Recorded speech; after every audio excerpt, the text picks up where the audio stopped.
Sou Rafael. Para quem já me conhece há um tempo, sabe que eu sou jornalista também, por formação. Eu trabalhei como repórter de televisão durante cerca de 3 anos. E nesse momento que eu trabalhava como repórter de televisão, eu trabalhava na rua, né? Saía todos os dias, fazia matérias nas ruas com o cinegrafista. Eu e o cinegrafista no carro, íamos só nós dois, fazia matéria, entrevistar as pessoas e aí entrevistava várias pessoas por dia e no fim do dia tinha que escrever as matérias e gravar um trecho que a gente chama de off. Off é aquele momento da matéria que você está ouvindo a voz do repórter e está só vendo imagens, né, da cena, de outro local. Aquele momento a gente grava depois que a gente fez a matéria. E uma coisa que me chamou muito a atenção nesse período, e esse período vem guardado comigo, sobre a capacidade do nosso cérebro, sobre como é o funcionamento do nosso cérebro, nesse período era muito interessante. Eu vou compartilhar com vocês essa historinha rapidinho, que é o seguinte. Eu fazia no mínimo 3 matérias por dia. Cada matéria eu entrevistava no mínimo 3 pessoas. Então você faz 3 pessoas em cada matéria, 3 vezes 3, 9, dava 9 entrevistas. Para cada pessoa eu gravava no mínimo 2 perguntas, tipo fazia uma pergunta e depois mais uma gravada ali no microfone. Então 9 pessoas vezes 2 perguntas dá 18, né? Me ajuda aí, se tiver errado em matemática comenta aqui. Então dá 18 respostas que eu tinha gravadas, né? No mínimo. Geralmente era muito mais do que isso, mas vamos lá, 18 respostas gravadas. Além disso, eu tinha que saber a cada momento todas as imagens que o cinegrafista estava fazendo. Porque, por exemplo, se eu fosse citar um vaso de flor, eu precisaria que ele tivesse feito imagens daquele vaso de flor. Eu precisava saber, mesmo eu olhando para a pessoa que eu estava entrevistando, eu tinha que ver com a visão periférica o que ele estava fazendo, quais imagens, para eu ter ideia de que material eu tinha ali para escrever esse off aí depois. Então eram 18 respostas, né? Gravadas ali com as pessoas. Eu tinha na minha cabeça tudo que as pessoas falaram antes de gravar aquelas 2 respostas, né? Então várias informações que foram passadas ali.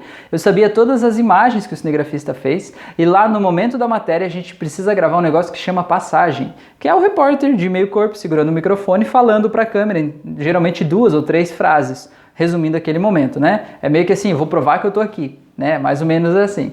Então, aquela passagem eu já tinha que pegar do que a pessoa falou, o que era o mais importante, o que eu ia colocar ali e gravar.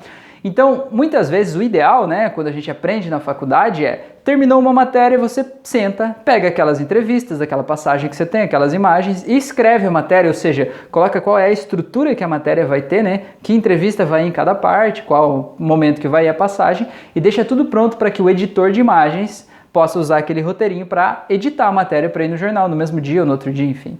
Só que na vida real, meu amigo, na vida real não é bem assim. Na vida real, a gente saía de uma matéria e já estava atrasado para ir para outra e tinha que ir para outra o dia inteiro correndo que nem um louco, tentando escrever o que dava em cima da coxa ali, assim, se você não sabe como é a rotina de um jornalista. Meus amigos jornalistas, se quiserem comentar aqui embaixo, se eu estou mentindo, por favor, comentem aqui embaixo. Se não é assim com vocês hoje, né? Comigo foi assim, essa experiência de TV. Então, escrevendo as matérias e tal, que nem um louco, aí no fim do dia, quando eu chegava de volta na TV, eu tinha que escrever todas as matérias, pelo menos 3. Geralmente eu fazia mais, fazia 4, já fiz até 6 ou 7 matérias, se não me engano, num dia só. Então eu tinha que escrever essa matéria. O que eu fazia? Eu sentava lá e dizia, tá, eu vou fazer a matéria sobre o caso X. Eu sentia exatamente que é como se eu puxasse uma gavetinha do meu cérebro e trouxesse de lá aquele momento que eu vivi lá gravando aquela matéria. Eu sabia exatamente o que cada pessoa falou. Nas 2 entrevistas que eu gravei, eu sabia exatamente a fala das pessoas do início ao fim. Então eu dizia, você vai usar a segunda resposta do entrevistado tal com a deixa inicial tal. Deixa inicial é justamente, você vai cortar o que ele está falando a partir de tal ponto, a partir de tal frase ou de tal palavra vai entrar. Então eu sabia exatamente a deixa inicial, a deixa final, sem precisar ver o vídeo de novo. Estava tudo aqui dentro da minha cabeça. Tudo, com a riqueza de detalhes, eu sabia as imagens, escrevia tudo, gravava o off perfeito. Beleza, vou para outra matéria. Como se eu puxasse uma outra gavetinha da minha mente e pegava lá todas as informações, relembrava tudo, exatamente tudo que aconteceu, como se eu estivesse de novo revivendo aquele momento. Escrevia a matéria e ia assim com as 3. Aí eu ia lá na salinha do off, que é um lugar onde tem um microfone, né, profissional, e a gente para gravar a parte do off, né? Aquela parte que vai aparecer a voz do repórter e as imagens lá daquele momento. Então eu ia lá e começava a gravar. E gravava uma matéria, 2, 3, 4, 5, quantas tivesse. Aí eu terminava dali, eu sabia tudo o que aconteceu, todos os detalhes, riqueza de detalhes. Eu acabei de fazer a matéria, né? Eu sabia como estava escrito cada frase, cada detalhe, cada ponto. Aí lá na TV onde eu trabalhava, existia um relógio ponto biométrico. Sabe ponto biométrico, aquele que você põe a digital? Então, quando eu terminava de fazer tudo isso, eu passava naquele relógio ponto, botava o dedo. Quando eu botava o dedo, ele fazia assim, pip. Cara, é como se o meu cérebro fizesse uma faxina e jogasse fora todas aquelas memórias. E eu não tô brincando. Porque eu saía caminhando da TV e cerca de 30 metros depois do relógio ponto, tinha o pessoal que trabalhava na portaria. E o pessoal me perguntava assim, Rafael, fez matéria do que hoje? Eu olhava para ele e eu não sabia. Eu não tô brincando. Eu não sabia nem aonde eu tinha ido, nem que matéria eu tinha feito. Sendo que há 2 minutos atrás eu sabia com riqueza de detalhes tudo o que cada pessoa falou. Todas as frases da matéria, sabia tudo. E naquele momento eu não sabia. Eu pegava e ia para casa. Quando chegava em casa, minha esposa perguntava, e aí, fez matéria do que hoje? Foi aonde? Eu não sabia. Eu não sabia. É como se o meu cérebro criasse um compartimento assim de memória de trabalho, vamos dizer assim, que é a memória necessária por um curto período de tempo para que seja arquivada ali até um determinado momento. E quando eu gravava o off, eu dizia para mim mesmo, beleza, não preciso mais guardar isso. O meu cérebro fazia e limpava tudo. Chegava a ser maluco. No outro dia eu via na TV, ou às vezes no mesmo dia, né, à noite eu via na TV as minhas matérias.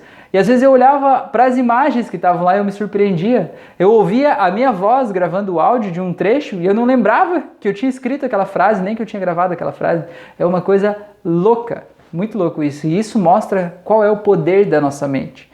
Como a gente tem poder dentro da gente. E se a tua mente talvez está falhando a tua memória, talvez essa memória esteja sendo aplicada para uma outra coisa diferente do que talvez seja mais importante para você. E você pode modular isso com hipnose, com programação neurolinguística. Existe uma série de formas de você encontrar e redescobrir todo o teu potencial e descobrir aonde que você está colocando o teu potencial, a tua capacidade cerebral, que ela está se perdendo no teu ver. Ela não está se perdendo, ela está indo para algum outro lugar. Né? Que lugar é esse? Vamos trazer de volta então para o que é importante para você, para o que te faz bem. Você pode fazer isso. E essa história que eu queria compartilhar com vocês hoje, maluco, né? Então um abraço e até a próxima.